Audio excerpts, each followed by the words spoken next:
최악의 시나리오를 받아든 민주당, 지난 주말은 큰 충격이었다면 지금은 뭔가 전열을 가다듬은 듯합니다. 그런데 문제는 그 방향일 텐데요. 저희가 준비한 1위입니다.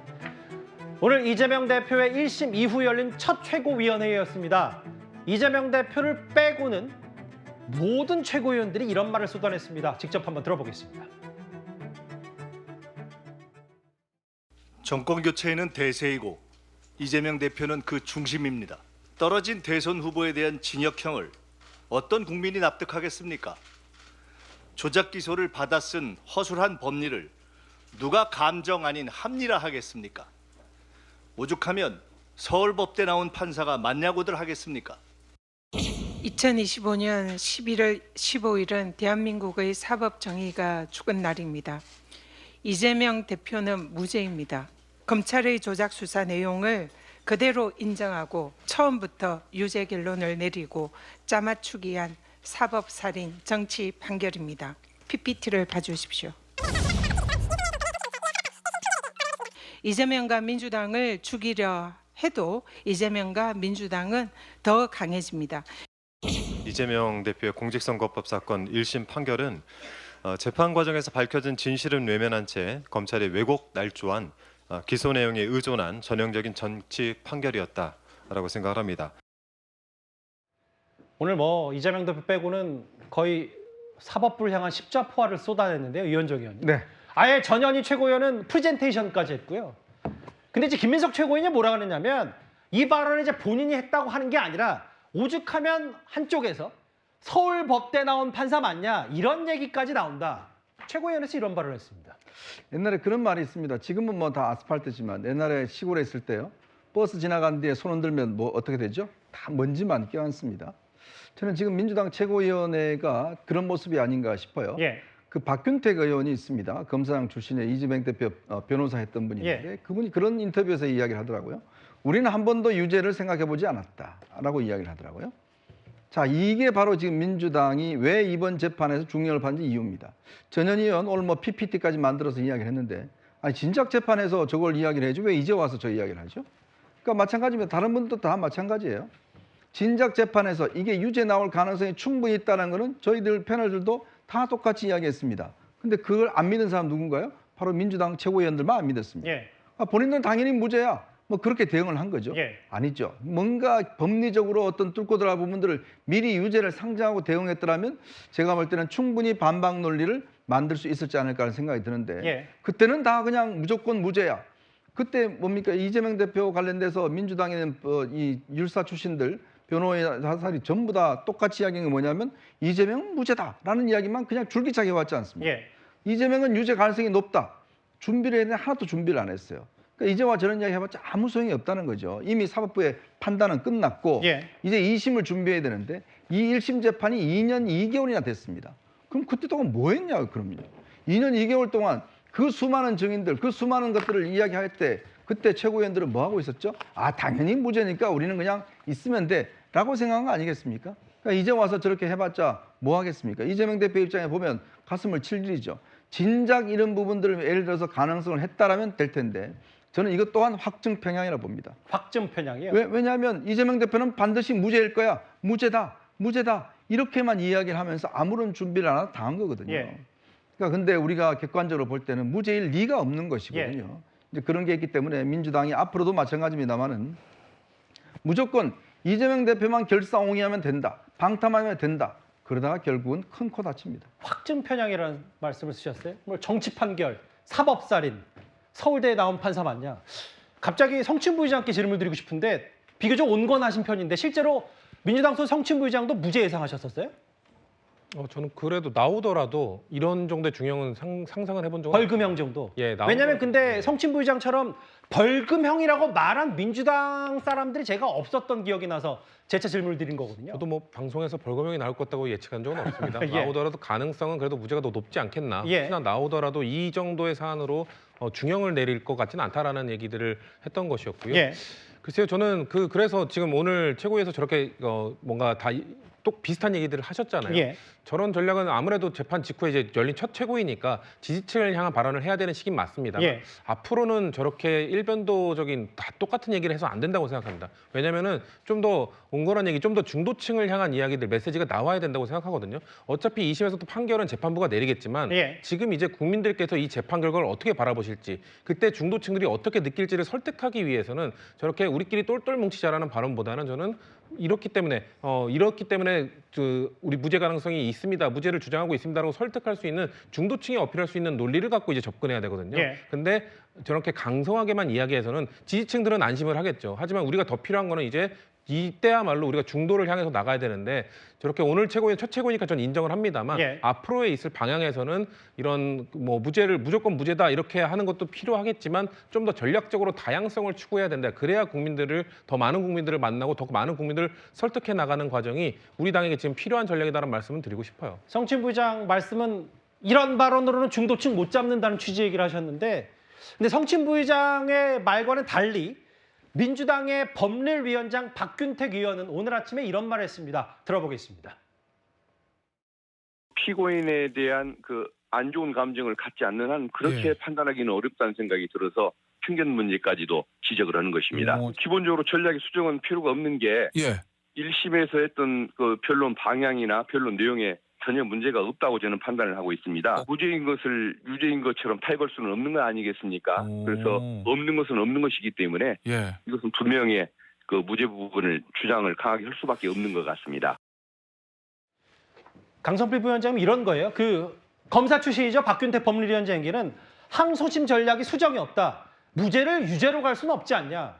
근데 오늘 한 신문 칼럼에 보니까 항소는 밖에서 하는 게 아니라 법리로 싸우는 거다. 뭐 이런 취지의 칼럼도 있던데, 일부 인정해서 벌금형으로 낮추기. 아까 구재란 변호사 분석 예상처럼 이거 항소심에서 뒤집힐 가능성, 징역 1년 별로 없다면 한 벌금 80만 원 정도로 낮추는 전략을 세우는 게 제가 민주당 걱정을 해서가 아니라 좀 더 합리적이지 않을까라는 얘기에 대해서 어떻게 생각하세요? 그런데 이제 야당의 지도자 아닙니까?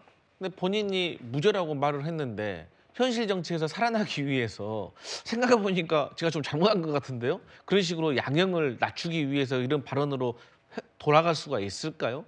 저는 현실적으로 그것도 좀 어려워 보이긴 하고, 다만 어쨌든 박균택 의원께서 했던 뭐 항소심 전략 수정은 없다, 무죄를 유죄로 갈 수는 없지 않냐, 이 부분에 있어서는 저는 좀 심각하게 고민을 좀 해볼 필요는 있다고 생각합니다. 그러니까 변호사라는 게 뭡니까? 이 피고, 그러니까 고객이 재판장에게 하기 어려운 말, 껄끄러운 말, 쉽게 말해서 뭐 자기를 변호하는 변명의 일종을 본인 입으로 하기가 어려우니까 변호사가 대신 해주는 거 아니겠습니까? 그렇기 때문에 저는 항소심 전략에 있어서 수정은 좀 필요한 것 같다. 왜? 1심에서 결과가 안 좋았는데 이걸 이대로 간다?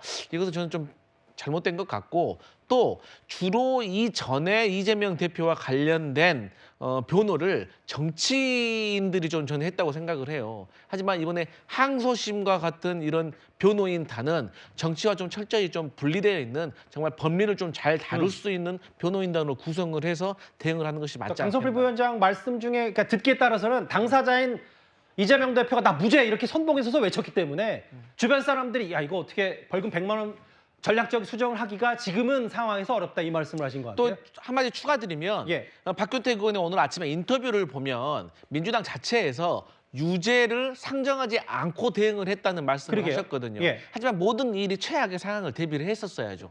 그래서 이런 부분에 있어서 조금 좀 더 면밀한 검토가 필요해 보인다, 이런 말씀입니다. 그러니까 이제 갑자기 또 얘기를 쭉 듣다 보니까 성춘 부의장과 강성필 부위원장께서 약간의 민주당 내에서도 나름 뭐 이렇게 전략을 세워야 되는 거 아니냐, 소수 의견이 이제 뭔가 목소리는 있었던 것 같은데 지금 일단 그 목소리는 묻히는 것 같고. 말씀하십시오. 지금 항소심 전략 수정이 없다라면서 지금 판결에 대해서 대응하는 논리가 없잖아요. 그만큼 무능한 것이고, 그리고 두 번째로 그 이유를 한번 파악을 해보자면 이재명 대표가 혐의가 워낙 많아서 외통수라서 그렇다라고 볼 수도 있어요. 왜냐하면 전략을 수정하고 여기 자막에 나오듯이 일부 인정의 벌금형으로 낮추기라는 게 불가능한 게, 그럼 백현동은 사실 판결대로 제가 지시해서 승인해 준 게 맞습니다라고 한 순간 김인섭 씨는 지금 5년 실형이 나와 있잖아요. 그 판결하고 딱 맞아떨어져요. 그러면 오히려 그쪽 사건이 뚫리기 때문에 이재명 대표로서는 외통수라서 인정할 수도 없고 부정할 수도 없고 지금 논리가 새로 나올 상황이 아닌 것입니다.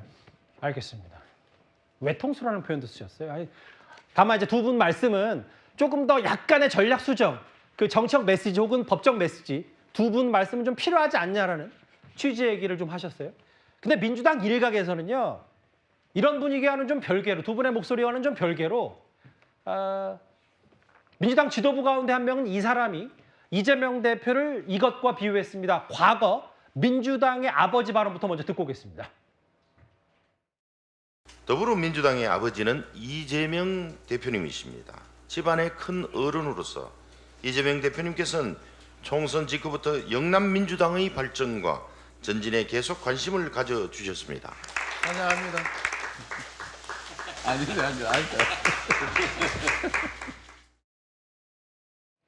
과거 이제 민주당의 아버지 이재명 뭐 저 발언 때문에 국민의힘에서 많이 뭐 비판한다고 조롱도 했었는데 이해식 의원 전 배우자 실장이었죠. 이해식 의원이 뭐라 그랬냐면 고대 로마의 황제를 인용했어요. 마르쿠스 아우렐리우스의 명상록. 더 훌륭한 인간이 되고자 노력을 기울이는 사람이야말로 신의 사제요 신의 종이다. 저 지난 주말 집회 때 이재명 대표라 비를 맞으면서 연설을 하는 저 사진을 올리면서 최근에 개봉한 영화죠. 글래디에이터 2 사진까지 올렸는데요. 일단 이현정 의원님. 네. 이해식 의원이 또 오늘 추가로 SNS 글을 써서 여러 기사화가 되니까 본인이 원래 진위는 이게 아니다라고 했는데 일단 저 사진만 보면 어떤 생각이 먼저 드셨어요? 그러니까 저는 저 사진을 보면서 민주당이 지금 동굴 속에 갇혀 있구나라는 느낌을 지울 수가 없습니다. 그러니까 아까 우리 박균택 의원의 이야기도 이재명 대표는 무조건 무죄야라는 이야기와 함께 이재명 대표는 신의 사제고 신의 종이다라는 이야기는 그러니까 세상 사람들의 인식, 바깥의 외부의 인식은 다 차단한 채 그러니까 동굴 속에 자기들끼리만 모여서 거기서 이재명 대표를 신의 종, 신의 사제로 모시고 이재명 대표를 완벽한 사람이고 무죄다라고 주장하고 있는 거하고 뭐 저는 비슷한 측면이 아닌가 싶어요.